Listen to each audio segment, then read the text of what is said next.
नमस्कार, म प्रदीप पोखरेल, तपाईहरूको सामाजिक अध्ययन विषय शिक्षक। हाल म श्री जनक माध्यमिक विद्यालयमा कार्यरत छु।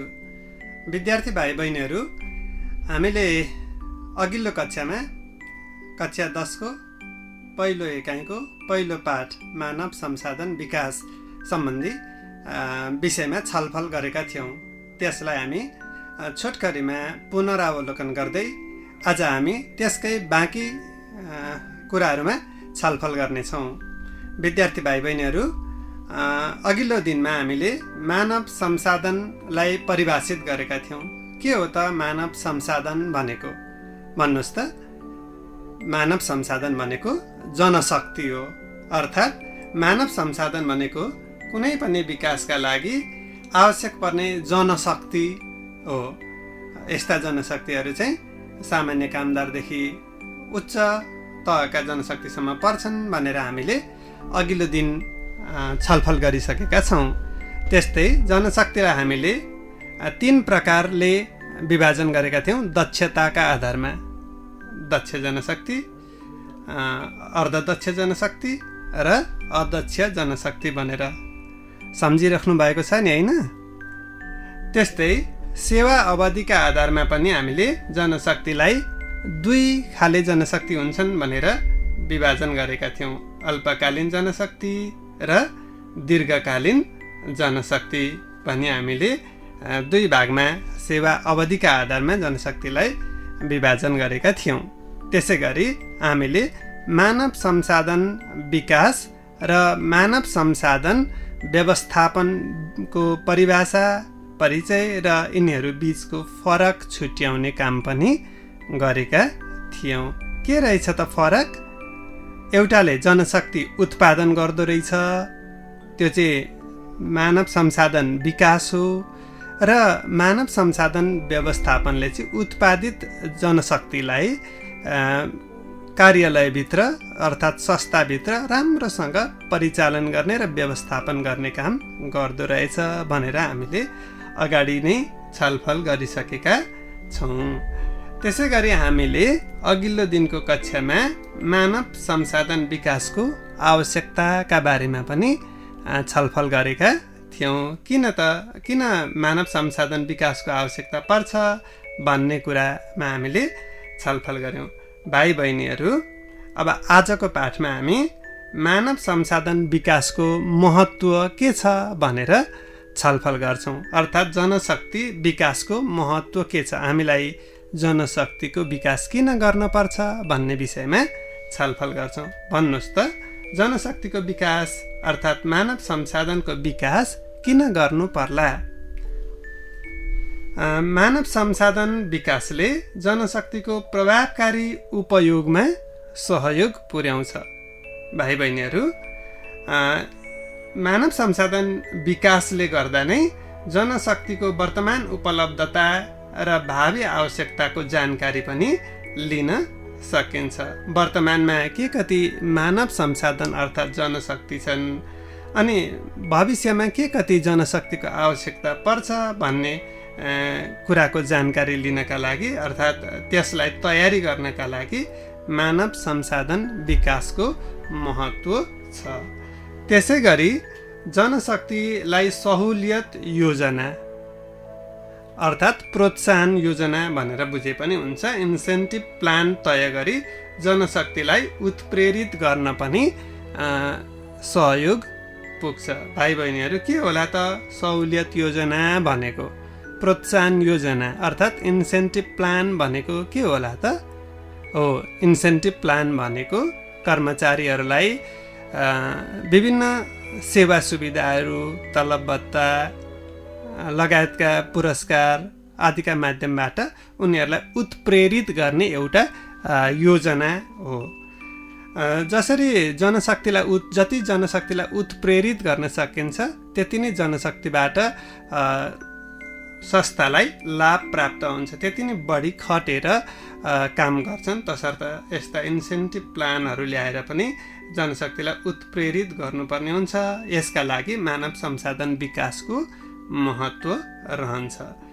त्यसै गरी सङ्गठनमा प्रभावकारी सञ्चार गर्न, सुपरिवेक्षण गर्न र नेतृत्व विकास गर्नका लागि समेत मानव संसाधन विकासले सहयोग पुर्याउँछ। भाइ बहिनीहरू, प्रत्येक संस्थाका आफ्नै उद्देश्य हुन्छन् र ती संस्थाका उद्देश्यहरू पुरा गर्नका लागि सक्षम जनशक्ति प्राप्त गर्नका लागि पनि मानव संसाधन विकासको आवश्यकता पर्छ, यसको महत्त्व छ। मानव संसाधनको उचित विकासले सीमित स्रोत र साधनबाट अधिकतम लाभ प्राप्त गर्न सकिन्छ। अर्थात् मानवले नै सीमित स्रोत र साधनलाई अधिकतम परिचालन गर्दै कुनै पनि संस्थालाई अर्थात् राष्ट्रलाई अधिकतम लाभ दिन सक्छ। तसर्थ मानव संसाधन विकासको ठुलो महत्त्व रहेको हुन्छ। भाइ बहिनीहरू, अघिल्लो दिनको कक्षामा हामीले के विषयमा छलफल गरेका थियौँ भने कुनै पनि देशको विकासका लागि प्राकृतिक स्रोत र साधनका साथै मानवीय स्रोत र साधन आवश्यक हुन्छ। मानवीय स्रोत र साधन प्राकृतिक स्रोत र साधन आफै परिचालित हुँदैनन्, त्यसलाई परिचालन गर्न मानवीय स्रोत र साधन चाहिन्छ भन्ने विषयमा हामीले अगाडि पनि छलफल गरेका थियौँ। तसर्थ तिनै प्राकृतिक स्रोत र साधन अर्थात् सीमित प्राकृतिक स्रोत र साधनलाई अधिकतम उपयोग गर्नका लागि मानवीय स्रोत र साधनहरूको विकास हुनुपर्छ, मानवीय संसाधनको विकास हुनुपर्छ। अर्थात् अझ भन्नुपर्दा दक्ष जनशक्तिको विकास हुन आवश्यक छ। भाइ बहिनीहरू, अहिले हामीले मानव संसाधन विकासको कस्तो महत्त्व छ त, किन आवश्यकता पर्छ भन्ने विषयमा छलफल गऱ्यौँ। अब हामी मानव संसाधन विकासको प्रक्रियाका बारेमा छलफल गर्छौँ। अर्थात् जनशक्ति कसरी विकास हुन्छन्, जनशक्तिको विकास कसरी हुन्छ, जनशक्ति कसरी उत्पादन हुन्छन्, अनि ती जनशक्तिबाट अधिकतम लाभ लिनका लागि अर्थात् जनशक्तिको उत्पादकत्व वृद्धि गर्नका लागि के कस्ता काम गर्नुपर्छ भन्ने कुरा नै मानव संसाधन विकासको प्रक्रिया अन्तर्गत पर्छन्। भाइ बहिनीहरू, हामीले अघि पनि छलफल गऱ्यौँ, प्रत्येक संस्थाका आफ्नै लक्ष्य तथा उद्देश्य हुन्छन्। हो, ती संस्थाका लक्ष्य तथा उद्देश्यहरू सक्षम र प्रभावकारी रूपमा प्राप्त गर्नका लागि जनशक्तिको तयारीको प्रक्रिया नै मानव संसाधन विकासको प्रक्रिया हो। अर्थात् छोटकरीमा भन्नुपर्दा जनशक्ति उत्पादन गर्ने, जनशक्तिको तयारी गर्ने प्रक्रिया नै मानव संसाधन विकासको प्रक्रिया हो। मानव संसाधन भनेको के हो त? जनशक्ति हो। तसर्थ जनशक्ति कसरी उत्पादन गर्ने भन्ने कुरा नै मानव संसाधन विकासको प्रक्रिया हो। भाइ बहिनीहरू, मानव संसाधन विकास गर्नका लागि चरणबद्ध रूपमा काम गर्नुपर्ने हुन्छ। सर्वप्रथम जनशक्ति योजना प्रारूप अर्थात् मानव संसाधन योजना प्रारूपको तयारी गर्नुपर्ने हुन्छ। अर्थात् जनशक्ति उत्पादन गर्न के गर्ने र कहिले कहिले गर्ने भन्ने विषयमा स्पष्ट खाका रूपरेखा तयार गर्नुपर्ने हुन्छ। त्यसलाई हामी जनशक्ति योजना प्रारूप तयारी भन्छौँ। मैले पुनः दोहोऱ्याएँ, जनशक्ति उत्पादन गर्नका लागि के काम गर्ने र कहिले कहिले गर्ने भन्ने विषयमा स्पष्ट तयारी गर्नुपर्छ। यसको खाका तयार गर्नुपर्छ अर्थात् रूपरेखा तयार गर्नुपर्छ, जसलाई जनशक्ति योजना प्रारूप तयारी भनिन्छ। त्यसपछि वर्तमान जनशक्तिको विश्लेषण गर्न आवश्यक छ।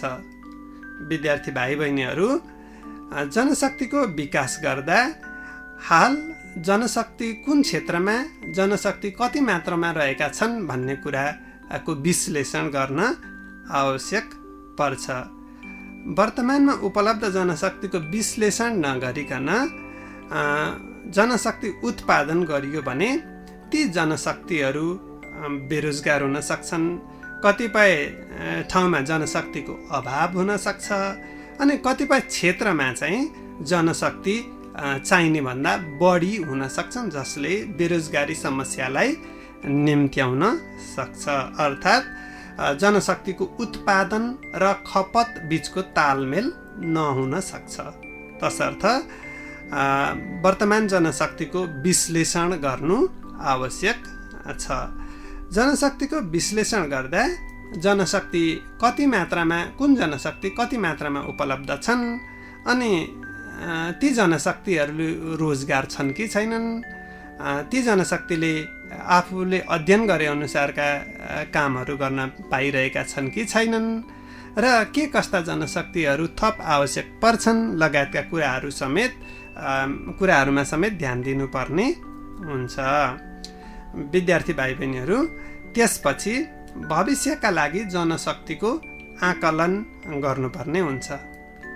मैले अघि नै भने वर्तमान जनशक्तिको विश्लेषण गरिसकेपछि त्यो जनशक्ति पर्याप्त छ कि छैन, अहिले वर्तमानमा रहेको जनशक्ति सेवा प्रवाहका लागि, उत्पादनका लागि, उद्योग धन्दामा काम गर्नका लागि, अर्थात् विकासका विभिन्न क्षेत्रमा काम गर्नका लागि पर्याप्त छ कि छैन भन्ने कुरा विश्लेषण गरिसकिएको छ। त्यसपछि अब के कस्ता जनशक्ति कति मात्रामा आवश्यक छन् भन्ने कुराको समेत आकलन गर्नुपर्ने हुन्छ। हाम्रो देशमा यस विषयमा गहिरो अध्ययन भएको देखिँदैन। अर्थात् जनशक्तिको विश्लेषण गर्ने, भावी जनशक्तिको आकलन गर्ने र त्यही अनुसार जनशक्ति उत्पादन गर्ने परिपाटीको विकास भइसकेको छैन। तसर्थ हाम्रो देशमा मानव संसाधन विकासको अभाव नै छ। चाहिने क्षेत्रमा चाहिने जति जनशक्ति उपलब्ध भएका छैनन्। कतिपय क्षेत्रमा चाहिने भन्दा बढी जनशक्ति उत्पादित छन्, जसले गर्दा बेरोजगारी समस्या छ भने कतिपय क्षेत्रमा आवश्यक मात्रामा जनशक्ति उत्पादन भएका छैनन्, जसले गर्दा काम छ तर काम गर्ने जनशक्ति छैनन्। तसर्थ विद्यार्थी भाइ बहिनीहरू, भविष्यका लागि के कस्ता जनशक्तिहरूको आवश्यकता पर्छ भन्ने कुराको आकलन गर्नु आवश्यक छ। विद्यार्थी भाइ बहिनीहरू, त्यसपछि भविष्यका लागि के कति जनशक्ति आवश्यक पर्छन् भन्ने कुराको आकलन गरिसकेपछि त्यो अनुसारको जनशक्ति पनि त उत्पादन गर्नु पर्यो नि, होइन? हो, त्यसपछि देशलाई आवश्यक पर्ने के कस्ता जनशक्तिहरू आवश्यक पर्छन्, ती जनशक्तिहरू उत्पादन गर्ने काम पनि गर्नुपर्छ। यसरी जनशक्ति उत्पादन गर्न विभिन्न विद्यालयहरू, विश्वविद्यालयहरू, महाविद्यालयहरू र तालिम केन्द्रहरू समेत रहेका छन्। त्यस्ता शैक्षिक संस्थाहरूबाट, तालिम केन्द्रहरूबाट जनशक्ति उत्पादन गर्नुपर्ने हुन्छ। त्यस्तै विद्यार्थी भाइ बहिनीहरू, उत्पादित जनशक्तिलाई रोजगारीका कार्यक्रमहरूको विकास पनि गर्नुपर्छ। जनशक्ति उत्पादन भए ती जनशक्तिले रोजगारी पनि त प्राप्त गर्नु पर्यो। अर्थात् आफूले अध्ययन गरेको विषय क्षेत्रमा काम गर्न पाउनु पर्यो। त्यसलाई चाहिँ हामी के भन्छौँ? रोजगारीको कार्यक्रम भन्छौँ। तसर्थ रोजगारीका कार्यक्रमहरूको पनि विकास गर्न आवश्यक छ। त्यस्तै गरी रोजगारका कार्यक्रमहरूको विकास गरिसकेपछि ती रोजगार गर्दै गरेका जनशक्तिहरूलाई, मानव संसाधनलाई चाहिँ विभिन्न तालिमहरूको आवश्यकता पर्न सक्छ। जस्तै भर्खरै मात्रै कुनै रोजगारी गर्न गएको व्यक्तिलाई, रोजगार बनेको व्यक्तिलाई सेवा प्रवेश तालिम आवश्यक पर्छ। अनि सेवा प्रवेश तालिमले चाहिँ उसले उक्त सेवामा के कसरी काम गर्ने भन्ने विषयमा जानकारी लिन्छ, सिप प्राप्त गर्छ र उसले राम्रोसँग सेवा प्रवाह गर्न सक्छ। त्यस्तै सेवा प्रवेश गरिसकेका र 2-4 वर्ष काम समेत गरिसकेका व्यक्तिहरूलाई चाहिँ पुनर्ताजगी तालिम पनि दिनुपर्ने हुन्छ, जसले उसले अगाडि सिकिसकेका कतिपय सिपहरूलाई पुनः ताजा बनाउने काम गर्छ। अर्थात् पुनः स्मरण गर्छ, जसले गर्दाखेरि चाहिँ उसको कार्य दक्षतामा अभिवृद्धि हुन्छ। यस्तै पुनर्ताजगी तालिमले पहिले सिकिसकेका सिपहरू समेत उसलाई स्मरण गराउँछ, पुनर्प्राप्ति गराउँछ भने साथसाथमा केही उक्त सेवामा चाहिँ नयाँ सिपको आवश्यकता छ भने सो समेत पुनर्ताजगी तालिममा थप्न सकिन्छ, जोड्न सकिन्छ। तसर्थ यस्ता तालिमका कार्यक्रमहरूले जनशक्तिको कार्यदक्षता र प्रभावकारितालाई बढाउने काम गर्छन्, जसले संस्थाका लक्ष्य तथा उद्देश्यहरू पुरा गर्नलाई सहयोग पुर्याउँछन्।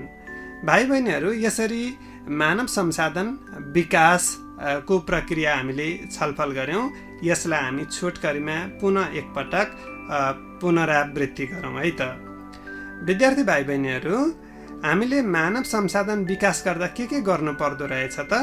सर्वप्रथम योजनाको रूपरेखा बनाउनु पर्छ। अर्थात् के पछि के गर्ने, मानव संसाधन विकास गर्नका लागि सर्वप्रथम कुन काम गर्ने, त्यसपछि कुन गर्ने, त्यसपछि के काम गर्ने भन्ने कुराको स्पष्ट रूपरेखा बनाउनु पर्ने हुन्छ। त्यसपछि वर्तमानका जनशक्तिको मानव संसाधनको विश्लेषण गर्नुपर्ने हुन्छ। कुन क्षेत्रमा कति जनशक्ति छन् अनि तिनीहरूले के कस्ता काम गरिरहेका छन्, जनशक्ति पर्याप्त छन् कि छैनन्, त्यति कुराको विश्लेषण गर्न आवश्यक छ। त्यसपछिको कार्य भनेको भविष्यको जनशक्तिको आकलन गर्ने। कुन क्षेत्रमा कति जनशक्तिको आवश्यकता पर्छ भन्ने कुराको आकलन गर्न आवश्यक छ। त्यसपछि जनशक्ति उत्पादन गर्नु पर्यो। अगाडि आकलन गरिसक्यौँ, त्यो आकलन गर्दा कुन क्षेत्रमा कति जनशक्ति आवश्यक पर्छ भनेर थाहा भइसक्यो। त्यसपछि जनशक्ति उक्त आकलनका निष्कर्ष अनुसारका जनशक्तिहरू उत्पादन गर्ने काम गर्नुपर्छ।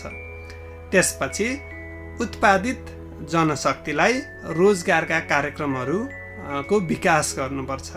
उत्पादित जनशक्तिले रोजगार प्राप्त गर्नु पर्यो, अनि रोजगार प्राप्त गरेनन् भने फेरि जनशक्ति उत्पादन नहुन सक्छन्। तसर्थ उत्पादन र रोजगारी बीच तालमेल हुन आवश्यक छ। अनि रोजगार प्राप्त गरिसकेका व्यक्तिहरूले चाहिँ आफ्नो रोजगारी गर्दै गरेको क्षेत्रमा अर्थात् आफ्नो संस्थामा उच्चतम उपलब्धि दिनका लागि चाहिँ तालिमको व्यवस्था गर्नुपर्छ। यस्ता तालिमहरू सेवा प्रवेश तालिम हुन सक्छन्, पुनर्ताजगी तालिम हुन सक्छन्। विद्यार्थी भाइ बहिनीहरू, यसरी मानव संसाधन विकास गर्न सकिन्छ। मानव संसाधनको विकासको प्रक्रिया हामीले छलफल गऱ्यौँ। विद्यार्थी भाइ बहिनीहरू, अब हामी नेपालमा मानव संसाधन विकासका चुनौतीहरू के कस्ता रहेका छन् भन्ने विषयमा पनि छलफल गर्छौँ। भन्नुहोस् त, नेपालमा मानव संसाधन विकासका के कस्ता चुनौतीहरू रहेका होलान् त? हामीले अघि पनि केही छलफल गरिसक्यौँ। हाम्रो देशमा आवश्यकताको आकलन गर्न सकिएको छैन। कुन क्षेत्रमा कति जनशक्ति आवश्यक पर्छन् भन्ने कुराको आकलन गर्न नसक्नु जनशक्ति विकासको सबैभन्दा ठुलो चुनौती हो। विद्यार्थी भाइ बहिनीहरू, नेपालमा प्राविधिक जनशक्तिको अभाव हुनु र साधारण जनशक्ति चाहिँ अत्यधिक मात्रामा उत्पादन हुनुले उत्पादन र खपत बीचको तालमेल मिल्न सकेको छैन। अर्थात् नेपाल कृषि प्रधान देश हो, जलस्रोतमा धनी छ, वन जङ्गल पर्याप्त छ। त्यसो हुँदा ती क्षेत्रलाई परिचालन गर्न सक्ने खालका प्राविधिक जनशक्तिको भने अभाव छ। विद्यार्थी भाइ बहिनीहरू, नेपालको जलस्रोतबाट विद्युत उत्पादन गर्न, ठुला ठुला सिँचाइका आयोजनाहरू सञ्चालन गर्न हामीलाई इन्जिनियरको आवश्यकता पर्छ, ओभरसियरको आवश्यकता पर्छ। तर त्यस्ता जनशक्तिहरूको उत्पादन नै कम छ। अर्थात् आवश्यकताको आकलन राम्रोसँग गर्न सकिएन। त्यसपछि आवश्यकताको आकलन राम्रोसँग गर्न नसकिएपछि त्यस अनुसारको उत्पादन पनि गर्न सकिएन। यो चाहिँ नेपालको मानव संसाधन विकासको सबैभन्दा ठुलो चुनौती हो। विद्यार्थी भाइ बहिनीहरू, अर्को चुनौती चाहिँ के हो त भन्दा प्राविधिक जनशक्तिको उत्पादन कम छ अनि साधारण जनशक्तिको उत्पादन चाहिँ बढी छ। प्राविधिक जनशक्तिको उत्पादन कम हुँदाखेरि स्रोत र साधनहरू परिचालित हुन पाएनन् हैन। अनि साधारण जनशक्तिको उत्पादन भयो। ती साधारण जनशक्तिले के गरे त भन्दाखेरि यो स्रोत र साधनहरूको चाहिँ लाई परिचालन गर्न सकेनन्। त्यसो हुँदाखेरि प्राविधिक जनशक्तिको उत्पादन चाहिँ अलिक बढी सङ्ख्यामा हुनुपर्नेमा कम सङ्ख्यामा भइरह्यो अनि साधारण जनशक्तिको उत्पादन चाहिँ कम सङ्ख्यामा हुनुपर्नेमा चाहिँ बढी मात्रामा भइरह्यो। त्यसो हुँदाखेरि बेरोजगारी समस्या बढ्ने, स्रोत र साधनको परिचालन नहुने जस्ता समस्याहरू देखिन्छन्। यसलाई हामी चुनौतीका रूपमा लिन सक्छौँ। विद्यार्थी भाइ बहिनीहरू, अर्को चुनौती के होला त? तपाईँहरूले आफ्नो गाउँघरमा छिमेकमा दाइ दिदीहरूलाई देख्नुभएको होला। कतिपय विद्यालय तहमा, कलेज तहमा राम्रोसँग अध्ययन गर्नुभएको प्राविधिक जनशक्तिहरू अर्थात् जेहेन्दार विद्यार्थी दाइ दिदीहरू चाहिँ आफ्नो अध्ययन सकिसकेपछि विदेश जानुभएको देख्नुभएको होला। यसलाई हामी प्रतिभा पलायन अर्थात् ब्रेन ड्रेन भन्छौँ। प्रतिभा उत्पादन गर्नका लागि, जनशक्ति उत्पादन गर्नका लागि देशले ठुलो लगानी गरेको हुन्छ, निःशुल्क शिक्षा दिएको हुन्छ, त्यसपछि चाहिँ लामो समयसम्म अध्ययन अध्यापन कार्य गरिएको हुन्छ। जनशक्ति उत्पादन गर्नका लागि स्कुल कलेजहरूको व्यवस्था हुन्छ, शिक्षकलाई ट्रेनरलाई तालिम भत्ता आदि हुन्छ। तर त्यो चाहिँ जनशक्ति उत्पादन भइसकेपछि विदेशमा गएर काम गर्दा त्यसले हाम्रो देशको स्रोत र साधनहरू परिचालन हुँदैनन्। तसर्थ यसलाई हामी अर्को एउटा महत्त्वपूर्ण चुनौतीका रूपमा लिन सक्छौँ। प्रतिभा पलायन र वैदेशिक रोजगारीप्रति तीव्र आकर्षण हुनु चाहिँ अर्को समस्या हो।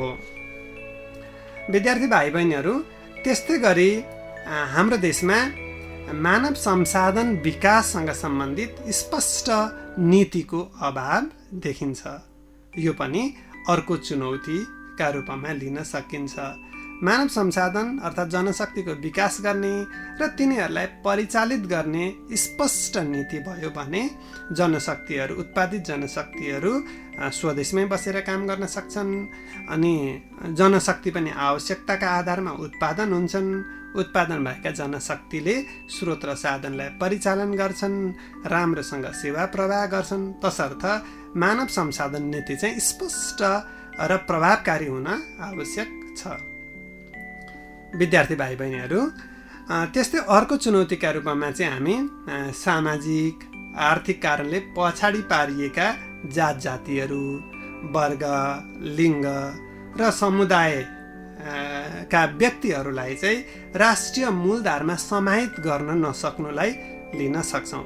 कतिपय जातिका व्यक्तिहरू, लिङ्गका व्यक्तिहरू, महिलाहरू चाहिँ राष्ट्रिय मूलधारमा समाहित हुन सकेका छैनन् र यसको कारण चाहिँ सामाजिक आर्थिक हाम्रो दृष्टिकोण हो।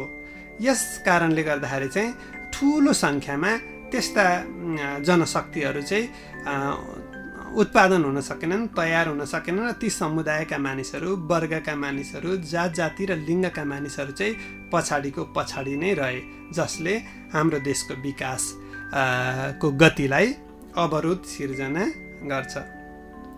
विद्यार्थी भाइ बहिनीहरू, अहिले हामीले नेपालमा मानव संसाधन विकासका चुनौतीहरू के हुन् त भन्ने विषयमा छलफल गऱ्यौँ।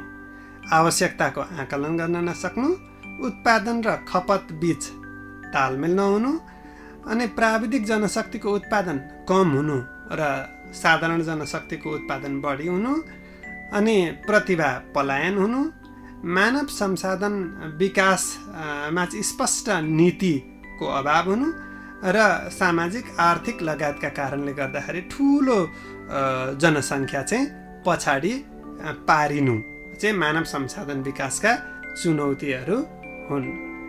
विद्यार्थी भाइ बहिनीहरू, त्यसो भए अब यी चुनौतीहरूलाई सामना गर्न, समाधान गर्न के गर्नु पर्ला त? हामी त्यस विषयमा पनि छलफल गरौँ। र हामीले चुनौतीमा जे कुराहरू पढ्यौँ नि, ती कुराको ठ्याक्कै उल्टो गर्ने हो भने चाहिँ के हुने भयो त? समाधान भइहाल्ने भयो। के गर्नु पर्यो? आवश्यकताको आकलन गर्नु पर्यो। आवश्यकता, हाम्रो देशलाई भविष्यमा के कस्ता जनशक्तिहरू आवश्यक पर्छन्, वर्तमानमा कस्ता जनशक्तिको खाँचो छ, स्पष्टसँग त्यसको आकलन गर्नुपर्छ। त्यसपछि उत्पादन र खपत बीच पनि आफै तालमेल भइहाल्छ। त्यस्तै गरी विद्यार्थी भाइ बहिनीहरू, प्राविधिक जनशक्तिको उत्पादनलाई जोड दिनुपर्छ। कुनै पनि देशको विकासका लागि 80% प्राविधिक जनशक्ति र 20% साधारण जनशक्तिको आवश्यकता पर्छ। तर हाम्रो देशमा ठ्याक्कै उल्टो भइरहेको छ। साधारण जनशक्ति बढी छन्, प्राविधिक जनशक्ति चाहिँ कम भइरहेका छन्। त्यस्तै प्रतिभा पलायनलाई रोक्नुपर्छ। त्यसका लागि मानव संसाधन नीति चाहिँ स्पष्ट बनाउनु पर्छ। के गर्दा हाम्रो देशमा उत्पादित जनशक्ति हाम्रै देशमा काम गर्छन् भन्ने विषयमा चाहिँ स्पष्ट नीति हुनु पर्छ। त्यस्तै गरी सामाजिक आर्थिक कारणले पछाडि पारिएकालाई विभिन्न शिक्षा, चेतना लगायतका, तालिम लगायतका माध्यमबाट चाहिँ मूलधारमा समाहित गर्नुपर्छ। विद्यार्थी भाइ बहिनीहरू, त्यस्तै गरी राष्ट्रिय तथा अन्तर्राष्ट्रिय स्तरमा चाहिँ प्रतिस्पर्धा गर्न सक्ने खालका जनशक्ति तयार गर्नुपर्छ। त्यसका लागि नेपालको शिक्षाको पहुँच, गुणस्तर र सान्दर्भिकताको अभिवृद्धि गर्नुपर्ने हुन्छ। र विद्यार्थी भाइ बहिनीहरू, हामीले अहिले नेपालमा मानव संसाधन विकासका लागि के कस्ता चाहिँ दीर्घकालीन सोच राखेर काम गर्नुपर्छ भन्ने विषयमा छलफल गऱ्यौँ। विद्यार्थी भाइ बहिनीहरू, अब हामीले अध्ययन गरेका विषयहरूलाई छोटकरीमा चाहिँ छलफल गरौँ। आज हामीले मानव संसाधन विकासको महत्त्वका विषयमा छलफल गऱ्यौँ। त्यस्तै गरी मानव संसाधन विकासको प्रक्रिया के हुन्छ भन्ने विषयमा पनि छलफल गऱ्यौँ। र नेपालमा मानव संसाधन विकासका चुनौतीहरू के रहेका छन् त भन्ने विषयमा पनि छलफल गऱ्यौँ। विद्यार्थी भाइ बहिनीहरू, अब म तपाईँहरूलाई घरमै बसेर गर्न सक्ने केही कामहरू दिन्छु है त। विद्यार्थी भाइ बहिनीहरू, हाम्रो पाठ्यपुस्तकको पेज नम्बर 5 मा रहेका चाहिँ प्रश्नोत्तर खण्डमा हेरौँ। अभ्यासमा हाम्रो देशमा मानव संसाधनको विकास गर्न के कस्तो योजना बनाइएको छ खोजी गर्नुहोस् है त। यसलाई तपाईँहरूले खोजी गरेर हाम्रो देशमा चाहिँ मानव संसाधन विकास गर्न के कस्ता योजना छन्, के कस्ता प्रयासहरू गरिएको छ, त्यस विषयमा खोजी गरेर लेख्नुहोला। त्यसै गरी हाम्रो देशमा चाहिँ मानव संसाधन विकासमा आउन सक्ने चुनौतीलाई कसरी समाधान गर्न सकिन्छ भन्ने विषयमा पनि खोजी गरेर लेख्नुहोस् है त। विद्यार्थी भाइ बहिनीहरू, र भोलि अब अर्को कक्षामा पुनः भेट्ने बाचा गर्दै अहिलेलाई म बिदा लिन चाहन्छु। धन्यवाद। शुभ दिन।